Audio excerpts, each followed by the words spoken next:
शील प्रभुपाद की जय, गुरु गौरांग की जय। कल के सत्र में हमने सुना था किस प्रकार से श्रीमती राधा रानी ने श्यामानंद पंडित पर कृपा किया। श्यामानंद पंडित जो पूरी तरह जीव गोस्वामी के निरीक्षण में रह रहे थे, उनकी आज्ञा का पालन करते थे, उनके द्वारा बताई गई सेवा को हृदयपूर्वक करते थे। इस कारण से श्रीमती राधा रानी ने पूर्ण रूप से श्यामानंद पर कृपा किया और जीव गोस्वामी भी ये बात जब सुने तो उनको बहुत प्रसन्नता हुई। जीव गोस्वामी ने कहा कि सभी लोग आपको देखकर बहुत प्रसन्न हैं। अब आपका नाम दुखी कृष्णदास नहीं, अब आपका नाम श्यामानंद पंडित है, श्यामानंद गोस्वामी। अब लोग आपको इस नाम से जानेंगे। तो श्यामानंद गोस्वामी के परंपरा के लोग आज भी वैसा तिलक लगाते हैं जो तिलक श्रीमती राधा रानी ने श्यामानंद पंडित को प्रदान किया था। जीव गोस्वामी का बड़ा प्रेम था श्यामानंद पंडित के प्रति। अब कुछ ऐसे आरोप हैं जो सहजिया लोगों ने जीव गोस्वामी पर लगाए हैं। पहले तो हमें समझना होगा कि सहजिया का अर्थ क्या है। सहजिया का अर्थ है भगवान की जो अंतरंग लीला है उनका सहारा लेकर, वेदों को ना मानकर, वेदों के नियमों को उल्लंघन करके जो भगवान कृष्ण के दिव्य लीलाओं का, जैसे रासलीला का अनुकरण करता है, उसको सहजिया कहा गया। जो भक्ति में दिखावा करता है। आधुनिक युग में ऐसे बहुत सारे भक्त हैं जो भक्ति में रहकर भगवान कृष्ण की प्रसन्नता के लिए या गुरु की प्रसन्नता के लिए भक्ति नहीं करते, केवल अपनी इंद्र तृप्ति के लिए भक्ति करते हैं, अपने दिखावे के लिए भक्ति करते हैं। इसको सहजिया कहा गया है। अब ऐसे सहजिया लोगों ने जीव गोस्वामी पर 3 आरोप लगाए। वो कौन से आरोप हैं उस पर आज हम चर्चा करेंगे। श्रील प्रभुपाद श्री चैतन्य चरितामृत के एक तात्पर्य में लिखते हैं, सहजिया लोग श्री जीव गोस्वामी पर ऐसे 3 आरोप लगाते हैं जो भक्ति के अनुकूल नहीं है। पहला आरोप उस भौतिकतावादी ने लगाया जो अपने आप को संस्कृत का पंडित मानता था और अपनी ख्याति पर गर्व करता था। वह श्री रूप तथा सनातन के पास शास्त्रार्थ करने के बहाने पहुंचा था। श्री रूप तथा सनातन गोस्वामी अपना समय व्यर्थ नहीं करना चाहते थे, अतः उन्होंने लिखित बयान दे दिया कि वे शास्त्रार्थ में उससे पराजित हो गए। यह प्रमाण पत्र लेकर वह पंडित जीव गोस्वामी के पास इसी तरह का पराजय पत्र लेने के लिए पहुंचा, किंतु वह इस तरह का प्रमाण पत्र देने के लिए राजी नहीं हुए। इसके विपरीत उन्होंने शास्त्रार्थ करके उसे ही पराजित कर दिया। यद्यपि श्री जीव गोस्वामी की दृष्टि से यह सही ही था कि वह एक बेईमान पंडित द्वारा श्री रूप गोस्वामी तथा सनातन गोस्वामी की पराजय का विज्ञापन किए जाने को रोकना चाहते थे, किंतु सहजिया वर्ग वाले अपनी अशिक्षा के कारण इस घटना का उल्लेख यह कहकर करते हैं कि श्री जीव गोस्वामी अपनी दीनता के सिद्धांत से विचलित हुए, किंतु वे यह नहीं जानते कि उसी स्थिति में दैन्य भाव उचित होता है। जब किसी के निजी सम्मान को धक्का लगता हो, किंतु जब भगवान विष्णु या आचार्यों की निंदा की जाए तो मनुष्य को दीन ना बने रहकर विरोध प्रकट करना चाहिए। उसे श्री चैतन्य महाप्रभु द्वारा प्रस्तुत दृष्टांत का पालन करना चाहिए। महाप्रभु अपने 3रे शिष्टाष्टक में कहते, तृणादपि सुनी चेन तरोरेव सहिष्णुना अमानिना मान देना कीर्तनीय सदाहरी। मनुष्य को स्वयं को मार्ग में पड़े तृण से भी तुच्छ मानकर शांत भाव से भगवान के पवित्र नाम का कीर्तन करना चाहिए। उसे वृक्ष से भी अधिक सहिष्णु होना चाहिए। उसे झूठी प्रतिष्ठा के समस्त भावों से रहित होना चाहिए और दूसरों को सभी प्रकार का सम्मान देने के लिए तत्पर रहना चाहिए। ऐसी मनस्थिति में मनुष्य भगवान के पवित्र नाम का कीर्तन निरंतर कर सकता है। इतने पर भी जब महाप्रभु ने सुना कि जगाई तथा मधाई ने नित्यानंद प्रभु को चोट पहुंचाई है, तो वे तुरंत ही उस स्थान पर अग्नि की तरह क्रुद्ध होकर गए और उन्होंने उनका वध कर डालना चाहा। इस तरह महाप्रभु ने अपने ही आचरण से दृष्टांत प्रस्तुत करके अपने श्लोक की व्याख्या की है। मनुष्य को चाहिए कि अपने अपमान को तो सहे, किंतु जब गुरुजनों की तथा अन्य वैष्णवों की निंदा की जाए तो उस समय दीन या विनीत बने रहना उचित नहीं है। उसे ऐसी निंदा का प्रतिकार करने के लिए उचित कदम उठाने चाहिए। यह गुरु तथा वैष्णवों के सेवक का कर्तव्य है। जो गुरु तथा वैष्णव के नित्य दासत्व के सिद्धांत को समझता है वह श्रील जीव गोस्वामी द्वारा अपने गुरुओं श्रील रूप तथा श्रील सनातन गोस्वामी पर तथाकथित पंडित की विजय के संबंध में किए गए कार्य की सराहना करेगा। अब पहला आरोप क्या है जो सहजिया लोग लगाते हैं जीव गोस्वामी पे? ये पहला आरोप है कि हमने पहले कथा सुनी थी कि एक दिग्विजय पंडित आया था, उसके पास एक प्रमाण पत्र था और जितने भी विद्वान पंडितों को वह हरा के आया था तो उन विद्वान पंडितों का उस प्रमाण पत्र पे वह हस्ताक्षर लेता था कि आपने अपनी हार स्वीकार कर ली है, आप हस्ताक्षर करके दो। ऐसे प्रमाण पत्र दिग्विजय पंडित जब रूप गोस्वामी सनातन गोस्वामी के पास लेकर आया तो रूप गोस्वामी सनातन गोस्वामी तो महान आचार्य हैं, वह समझ गए कि इसके साथ शास्त्रार्थ करना मतलब समय की बर्बादी। तो हम समय बर्बाद क्यों करें? पहले से हमारे पास बहुत कम समय है, उस कम समय में हमें बहुत सारे महाप्रभु की सेवाएं करनी है। तो रूप गोस्वामी सनातन गोस्वामी ने उस प्रमाण पत्र पर हस्ताक्षर करके दे दिया, लिख दिया कि हम आपसे शास्त्रार्थ में हार गए। अब बड़े खुशी खुशी ये दिग्विजय पंडित जब जीव गोस्वामी के पास पहुंचा, ये प्रमाण पत्र उनसे भी हस्ताक्षर करवाना चाहता था, तो जीव गोस्वामी को ये बात सहन नहीं हुई। तो सहजिया लोग कहते हैं यहीं पर जीव गोस्वामी की जो दीनता थी, नम्रता थी, उसमें वह विचलित हो गए। उन्होंने क्रोध प्रकट किया, जबकि इस अवस्था में क्रोध प्रकट करना बिल्कुल सही है। शास्त्र कहता है जब आचार्यों की, भगवान की निंदा हो रही हो तो शिष्य का कर्तव्य है कि उस निंदा का बदला ले, उस निंदा की वह प्रतिक्रिया करे, कुछ रिएक्शन दे। जैसे शिष्य का कर्तव्य है अगर उसे गुरु का कोई अपख्याति कर रहा है, अपप्रसिद्धि कर रहा है, तो शिष्य का कर्तव्य है कि उस व्यक्ति को तुरंत शास्त्रार्थ के द्वारा हराकर इस बात को वहीं पे रोके, उसको खत्म करे, उसका खंडन करे।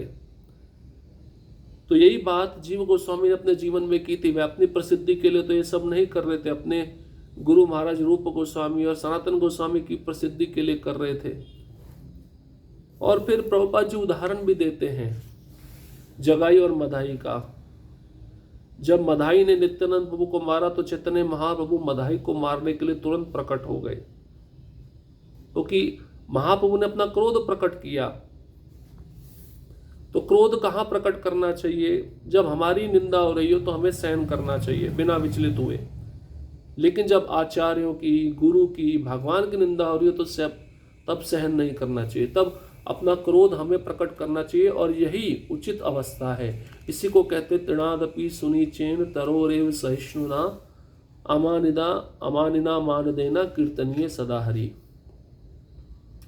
इसका अर्थ ये नहीं कि हर अवस्था में हम नम्र रहें, दूसरों की निंदा भी सुनते रहें, भगवान की निंदा भी सुनते रहें, आचार्यों और गुरुजनों की निंदा सुनते रहे। नहीं, उस समय तो उस व्यक्ति को तुरंत हमें जवाब देना चाहिए और हो सके तो उसको हराना चाहिए, उसकी बात का पूरा खंडन करना चाहिए। इसको कहते हैं दीनता, जो कि जीव गोस्वामी ने बिल्कुल सही किया। तो इस तरह का आरोप सहजिया लोग जीव गोस्वामी पर लगाते हैं। दूसरा आरोप कौन सा है? श्री जीव गोस्वामी को बदनाम करने के लिए जो दूसरी कथा गढ़ी गई वह यह है कि जब श्री कृष्णदास कविराज गोस्वामी ने श्री चैतन्य चरितामृत लिखकर श्री जीव गोस्वामी को हस्तलिखित रूप में दिखलाया तो उन्होंने ये सोचकर उसे कुएं में फेंक दिया कि इससे उनके पांडित्य को धक्का लगेगा। इससे श्री कृष्णदास कविराज गोस्वामी को गहरा आघात लगा और उनकी तुरंत मृत्यु हो गई। सौभाग्यवश मुकुंद नामक एक व्यक्ति के पास श्री चैतन्य चरितामृत की एक हस्तलिखित प्रति पड़ी थी, जिससे उसे बाद में प्रकाशित किया जा सका। ये कहानी भी गुरु तथा वैष्णव की निंदा का एक अन्य जघन्य उदाहरण है। ऐसी कहानी को कभी भी प्रामाणिक नहीं मानना चाहिए, ये भी झूठ है।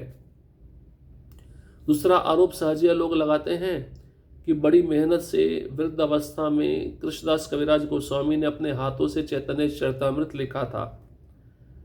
लिखते हुए इनके हाथ कांप रहे थे, लिखा नहीं जा रहा था। उनको ऐसा लग रहा था कि मेरी मृत्यु हो जाएगी, क्या मैं इस ग्रंथ को पूरा लिख पाऊंगा या नहीं।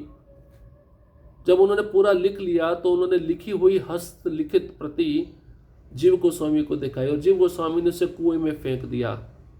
क्यों फेंक दिया? कि इन्होंने इतना बड़ा कार्य कर दिया, अब मेरी प्रसिद्धि रुक जाएगी। जीव गोस्वामी ऐसे नहीं थे। जीव गोस्वामी तो बहुत नम्र थे, वे तो बहुत प्रसन्न हुए थे और कृष्णदास कविराज गोस्वामी के चरणों में गिरकर उन्होंने तो उनसे आशीर्वाद मांगा था कि आपने तो ऐसा कार्य किया जो कोई कर नहीं सकता है। इस ग्रंथ को पढ़कर कितने सारे लोग चैतन्य महाप्रभु के जीवन चरित्र को समझ पाएंगे, उन लीलाओं को सुनकर पढ़कर वह आसक्त हो पाएंगे। तो सहजिया लोग कहते जैसे उन्होंने लिखी हुई प्रति कृष्णदास कविराज गोस्वामी के द्वारा जीव गोस्वामी को जब दी गई, जीव गोस्वामी ने कुएं में फेंक दिया, ये सोचकर कि मेरी प्रसिद्धि इनसे पीछे रह जाएगी, इनकी प्रसिद्धि बहुत आगे बढ़ जाएगी, और कृष्णदास कविराज गोस्वामी को गहरा आघात पहुंचा और उनकी मृत्यु हो गई। ये झूठ है। ये भी एक अन्य उदाहरण है वैष्णव निंदा का। अगर ये ऐसी कहानी हमें किसी दूसरे से सुनने को मिलती तो नहीं सुनना चाहिए। इसका सोर्स क्या है, इसका ऑथेंटिकेशन क्या है, प्रामाणिकता क्या है, कहाँ से आई है, पहले हमें ये पता लगाना चाहिए ना। तो गुरु और वैष्णव की निंदा का ये भी एक अन्य जघन्य उदाहरण है, अपराध है। हमारे आचार्यगण आपस में कितना प्रेम पूर्वक मिलकर रहते हैं, और जब कोई बड़ा कार्य करता है तो एक अन्य वैष्णव उसके उस कार्य को देखकर बड़ा प्रसन्न होता है। उसके मन में कभी भी द्वेष या ईर्ष्या भाव नहीं आता।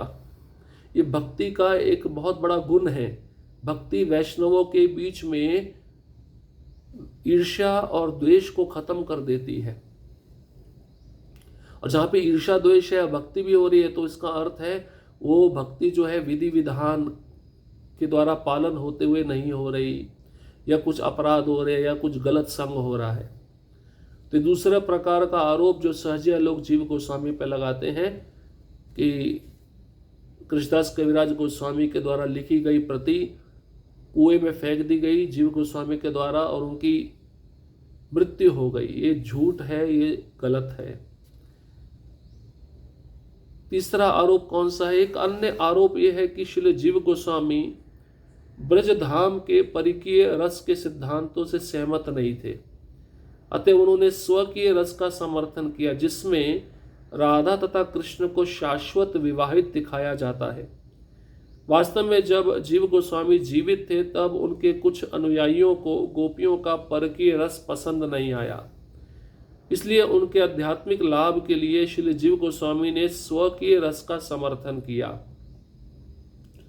क्योंकि वे जानते थे कि अन्यथा सहजिया लोग परकीय रस का दुरुपयोग कर सकते हैं, जैसा कि इस समय वे कर रहे हैं। दुर्भाग्यवश वृंदावन तथा नवद्वीप में सहजियों के मध्य ये फैशन बन चुका है कि परकीय रस में तथाकथित भक्ति संपन्न करने के लिए वे अविवाहित संभोग संगी की तलाश करते हैं।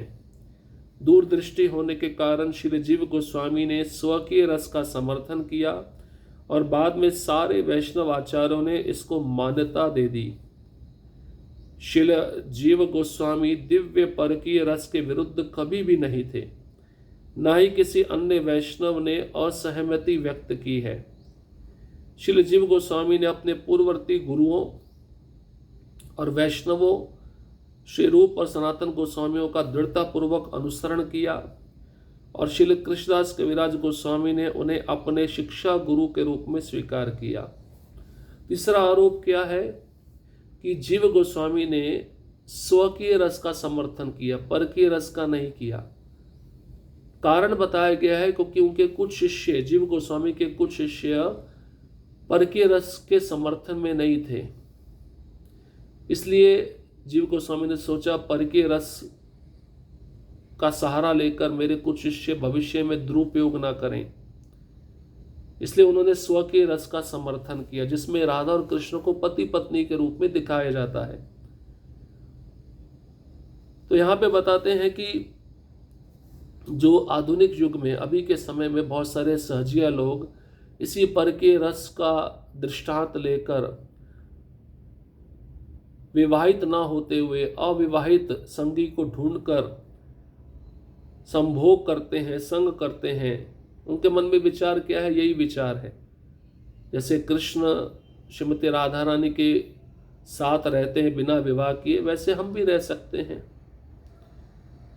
तो नवद्वीप में, वृंदावन में सहजिया लोग इसी कार्य को अपनाते हैं, इसे फैशन बना चुके हैं परकीय रस संपन्न करने के लिए, और सोचते हैं ये भक्ति है। इस परकीय रस को संपन्न करने के लिए, पूरा करने के लिए अविवाहित संभोग संगी की तलाश करते हैं, जो कि सबसे बड़ा जघन्य अपराध है। तो दूरदृष्टि थी जीव गोस्वामी की। उन्होंने सोचा इस परकीय रस का कोई दुरुपयोग भविष्य में कर सकता है, इसलिए उन्होंने स्वकीय रस का समर्थन किया और बाद में सारे वैष्णव आचार्यों ने इसको मान्यता प्रदान की। जबकि जीव गोस्वामी कभी भी परकीय रस के विरुद्ध नहीं थे, ना ही किसी अन्य वैष्णव ने असहमति व्यक्त की थी। सभी वैष्णव जीव गोस्वामी के साथ सहमत थे। तो जीव गोस्वामी ने अपने पूर्ववर्ती गुरुओं, वैष्णव आचार्यों का सम्मान करते हुए दृढ़तापूर्वक उनके विधि का अनुसरण किया, जिससे कृष्णदास कविराज गोस्वामी ने जीव गोस्वामी को अपना शिक्षा गुरु स्वीकार किया था। तो तीन सिद्धांत हैं, सिद्धांत तो नहीं कह सकते, तीन आरोप हैं जो जीव गोस्वामी पर लगाए जाते हैं सहजिया लोगों के द्वारा। इसलिए शास्त्र को ठीक से पढ़ना चाहिए, समझना चाहिए। अगर हम ठीक से पढ़ेंगे, समझेंगे, किसी सही व्यक्ति के निरीक्षण में रहकर, तभी हम समझ पाएंगे। नहीं तो अन्यथा हम भी इन आरोपों को सही मान लेंगे और अपने भक्ति में जीवन को नष्ट कर सकते हैं। हरे कृष्णा कृष्ण कृष्णा हरे हरे, हरे राम राम राम हरे हरे। श्रील प्रभुपाद की जय, गुरु गौरांग की जय।